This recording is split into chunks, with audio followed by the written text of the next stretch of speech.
ఇవ్వటం జరిగింది. అంచేత లోపలికి తీసుకోవటం వల్ల ఎన్ని లాభాలో, పైకి చర్మానికి కొన్ని అప్లై చేసినప్పుడు దెబ్బలు పుళ్ళు గాయాల దగ్గర హీల్ అయి నార్మల్ స్కిన్ డెవలప్ అవ్వడానికి, బ్లడ్ సప్లైని పెంచడానికి అద్భుతంగా పనికొస్తుంది. సుమారుగా ఎర్రచందనం మీద చాలా దేశాల్లో 40-50 పైన పరిశోధనలు చేసి చాలామంది నిరూపించారనమాట.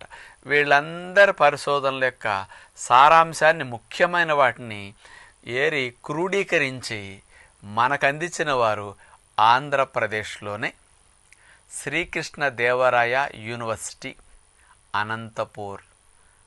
వీరు 2016 సంవత్సరంలో ఇలాంటివన్నింటినీ ఎర్రచందనం గురించి క్రోడీకరించి సేకరించి మనకు ప్రచురించడం, అందించడం జరిగిందనమాట. అంచేత ఎర్రచందనం వల్ల మరి బాహ్యంగా సౌందర్యాన్ని, చర్మాన్ని సంరక్షించుకోవడానికే కాకుండా ఆరోగ్యానికి, రక్షణ వ్యవస్థకి, లేకపోతే పొట్టలో